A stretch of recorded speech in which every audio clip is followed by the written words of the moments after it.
IT job కోసం try చేస్తున్నారా? Coding ట్యూటర్లో training తో పాటు స్టైఫండ్ అండ్ 100% జాబ్ గ్యారంటీ. నమస్తే, వెల్కమ్ టు సుమన్ టీవీ. ఈ నెల 30వ తారీఖున వన మహోత్సవం నిర్వహించబోతున్నాం. దాదాపుగా 11 నగర వాసులకు పిలుపునిచ్చారు ఆంధ్రప్రదేశ్ డిప్యూటీ సీఎం పవన్ కళ్యాణ్ గారు. వన మహోత్సవాన్ని నిర్వహిస్తున్నాం, యువత అందరూ కూడా ఇందులో పాల్గొనాలని పిలుపునిచ్చారు. ఈ అంశంపై మాట్లాడేందుకు మనతో పాటు ఉన్నారు ప్రముఖ రాజకీయ విశ్లేషకులు చందు శ్రీనివాస్ గారు. నమస్తే సార్. నమస్కారం.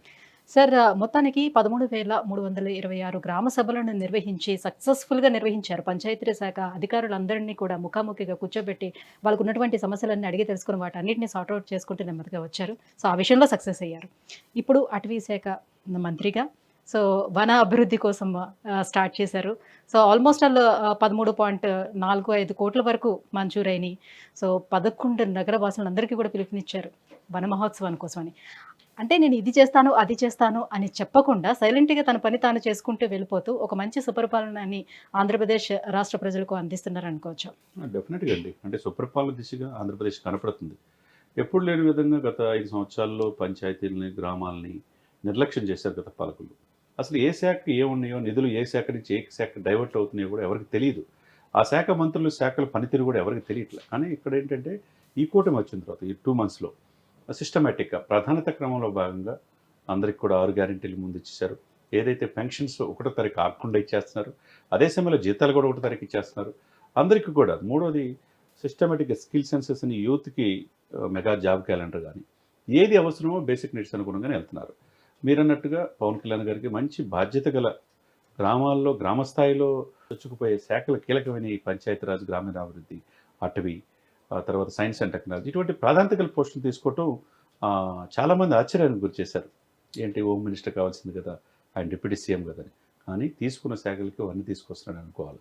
మీరన్నట్టు మొన్నే 13,326 గ్రామాలు ఆగస్టు 23న first time in Indian history, భారతదేశ చరిత్రలో ఏ రాష్ట్రంలో లేని విధంగా 13,300 గ్రామాలు ఒకేసారి గ్రామ సభలు చేయటం, దాంట్లో పనికి ఆహార పథకాన్ని కేంద్ర ప్రభుత్వ పనిదినాలు పెంచుకోవడంలో కీలక పాత్ర వహించి, అంటే ప్రభుత్వాన్ని మీ గ్రామ సభలు పెట్టుకోండి, గ్రామ సమస్యలు తెలుసుకోవడానికి మీరు ఇన్వాల్వ్ అవ్వండి, మీ గ్రామాల్లో ఈ ఉండే అని చెప్పటం, ఆయన స్వయంగా వెళ్ళి కడపలో రాజంపేట నియోజకవర్గంలో పాల్గొనడం ఏదైతే ఉందో, అంటే గ్రామాలకి మంచి స్వాతంత్రం వచ్చింది, గ్రామం స్వరాజ్య దిశగా వెళ్తున్నాం అనే భావన కలిగింది. అదొకటైతే ఇంకా ఏ రోజుకు ఆ రోజు ఇప్పుడు నిన్న ప్రకటించిన తీర్మానం ప్రకారం, మీరు చెప్పిన దాని ప్రకారం రేపు 30వ తారీఖున ఆంధ్రప్రదేశ్లో కేంద్ర ప్రభుత్వం దాదాపు దానికోసం 14.5 కోట్ల రూపాయలు కేటాయించింది.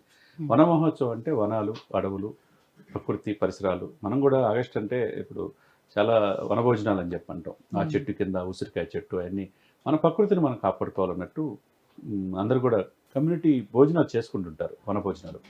అదేవిధంగా ఈ వన మహోత్సవం చేసుకోవాలని 11 జిల్లాలకి, అందులో దాంట్లో విశాఖపట్నం, కడప, కర్నూలు, తర్వాత చిత్తూరు, తాడేపల్లిగూడెం, తర్వాత కదిరి, నెల్లిమర్ల, పెనుగొండ, ఇటువంటి ప్లేసులు, నగరాలు ఎంచుకోవటం ఏదైతే ఉందో మంచి పరిణామంగా మనం భావించాలి.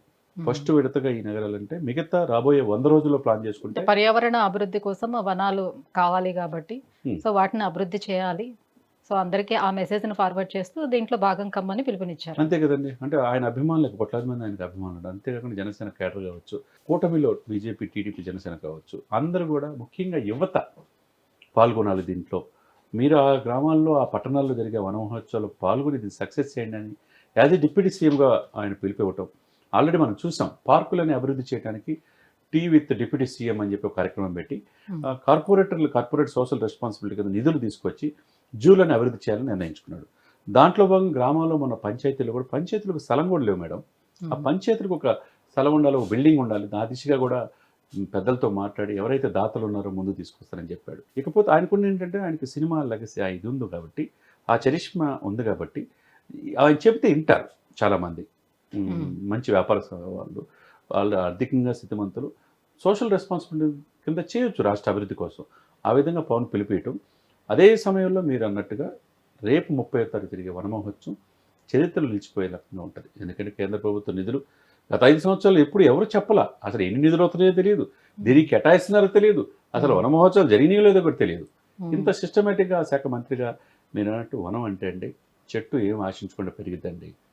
మనకు ఆక్సిజన్ ఇస్తుంది, మనకు నీడనిస్తుంది, కూర్చోడానికి కుర్చీ అవుతుంది, పడుకోవడానికి బెడ్, చివరికి చనిపోయేటప్పుడు మనం ఏమి తీసుకెళ్ళాం మనం అంటే సంపాదించి. అప్పుల్లో కూరుకుపోయినటువంటి ఆంధ్రప్రదేశ్ రాష్ట్రాన్ని అభివృద్ధి దిశగా తీసుకెళ్లడం చాలా కష్టతరం అని అన్నటువంటి వాళ్ళందరూ ముక్కును వేనేసుకునే విధంగా చేస్తున్నారా? సో మేనిఫెస్టోలో ఏవైతే ఇచ్చారో అంశాలన్నీ కూడా ఒక్కొక్కటిగా క్లియర్ చేసుకుంటూ వెళ్తున్నారా? డెఫినెట్గా మీరు అన్నట్టు ఫస్ట్ పాయింట్ 2.5 లక్షల కోట్లు అప్పు నుంచి ఈయన జగన్మోహన్ రెడ్డి గారు వచ్చిన తర్వాత 8 లక్షల కోట్లు అప్పు చేశాడు. సంక్షేమం మాటను అభివృద్ధి మరిచి అప్పు చేశాడు.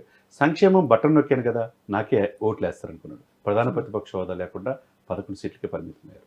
అభివృద్ధి నోచుకున్నప్పుడు ఎవరైనా ప్రజలు తిరస్కరిస్తారు. ఆ విధంగా వైసీపీ ప్రభుత్వాన్ని తిరస్కరించారు. 150 అంటే ఇదంతా కేంద్రం సపోర్ట్ ఉండడం వల్లే జరుగుతుందా? లేకపోతే ఎవరు? డెఫినెట్గా గతంలో కూడా కేంద్ర ప్రభుత్వం సపోర్ట్ ఉందండి. ఎందుకు చేయలేపాడు? 20 మంది ఎంపీలు ఏంటి స్పెషల్ స్టేటస్ తెస్తున్న మెడల్ వంచి అని చెప్పి పలు సందర్భాల్లో చెప్పిన, ఎలక్షన్ ముందు చెప్పిన జగన్మోహన్ రెడ్డి గారు మరి 20 మంది రాజ్యసభలో మొత్తం 30 మంది ఉంటే ఎందుకు స్పెషల్ స్టేటస్ తేలా? ఎందుకు పోలవరం పూర్తి చేయాలా? ఎందుకు గ్రామీణ చిన్న నీడ్ ఏదైతే ప్రజలకు ఉన్నాయో ఉద్యోగ అవకాశాలు తీసుకురాలేకపోయాడు? రోడ్లు కూడా ఎందుకు వెళ్ళిపోయారు? ఇవన్నీ ఏంటంటే తన ఎదుగుదల కోసం, తన నాయకుల ఎదుగుదల కోసం వాళ్ళు ఎక్కడికక్కడ అవినీతి అక్రమాలకి ఇదైపోయి మేము బటన్ నొక్కుతున్నాం, మేము ఏం చేసినా ప్రజలు మాకే వేస్తారనే భావంతో అలా వెళ్ళారు. కానీ ప్రజలు చాలా తెలివిగలరు. ఇప్పుడు ప్రజలకు ఏం కావాలో ఈ ప్రభుత్వం చూస్తుంది. మీరన్నట్టు సెంట్రల్ ఎప్పటికప్పుడు ఈ యొక్క ఆంధ్రప్రదేశ్లో గెలిచిన 16 18 ఎంపీ సీట్లు కూడా చాలా కీలకం. మొత్తం కలిపి టీడీపీకి కావచ్చు, జనసేన కావచ్చు, బీజేపీ కావచ్చు 21 సీట్లు మొత్తం గెలిచింది. ఆ సీట్లతోనే కేంద్రం అధికారంలో ఉంది. అంటే రాష్ట్రాల యొక్క ప్రాధాన్యత కేంద్రం కూడా తెలుసుకుంది కాబట్టి 15,000 కోట్ల రూపాయలు అమరావతి పూర్తి చేయడానికి ఇస్తా ఉన్నారు. పోలవరం పూర్తి చేయడానికి నిధులు ఎంత కావాలని ఇస్తా ఉన్నారు. అదేవిధంగా ఇండస్ట్రీస్ పెద్ద పెద్ద భారీ పరిశ్రమలు కూడా ఆంధ్రప్రదేశ్కి ఇస్తున్నారు. ఎప్పుడు లేని విధంగా పరిధినాలు అడగంగానే పవన్ కళ్యాణ్ గారు పెంచారు. తర్వాత గ్రాంట్ కూడా అంటే నెక్స్ట్ ఆంధ్రప్రదేశ్లోని బీజేపీ బలపడడానికి కూడా ఇవన్నీ కారణాలు అవుతాయి, హెల్ప్ అవుతాయి. ఇప్పుడు ఒకప్పుడు 1% ఉన్నదాన్ని 2.5% పెరిగింది. ఇప్పుడు Pawan Kalyan centre of attraction టీడీపీని కూడా కూటమిలో కల్పించాడు ఎన్డీఏలో. ఈరోజు హ్యాట్రిక్ పీఎంగా మోడీ గారు ఉన్నారు కదా. కాబట్టి రాష్ట్రానికి కావాల్సిన నిధులు తేవటంలో పవన్ కళ్యాణ్ రోల్ కీలకంగా ఉంది. కాబట్టి ఆయన తీసుకున్న శాఖలు కూడా ఆయన ఆ పదవికి వన్ని తీసుకొస్తున్నాడు.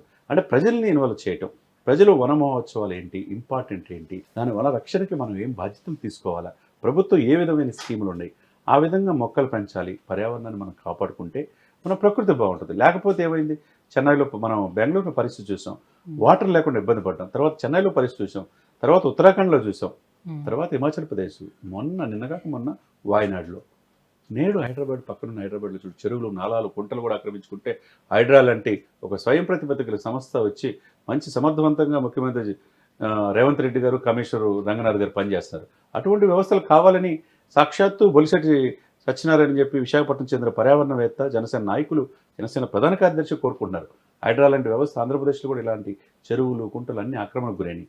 కాబట్టి ప్రకృతిని, పర్యావరణాన్ని మనం కాపాడుకుంటే నెక్స్ట్ జనరేషన్ మన బిడ్డలకి మంచి ఆక్సిజను, మంచి నీరు వచ్చే అవకాశం ఉన్నది. కాబట్టి ప్రకృతిని పరిరక్షించుకోవాలనే భాగంగా రేపు 30వ తారీఖు జరిగే వన మహోత్సవం చాలా గ్రాండ్గా జరుగుతుంది. 11 నగరాల్లో కూడా చక్కగా యూత్ ఎక్కువగా పాల్గొని ఈ ప్రోగ్రాం సక్సెస్ చేస్తారనేది మనస్ఫూర్తిగా అనుకుంటున్నాం. థ్యాంక్ యూ సో మచ్ అండి. ఈ అంశంపై మీ స్పందన తెలియజేసినందుకు థ్యాంక్ యూ సో మచ్.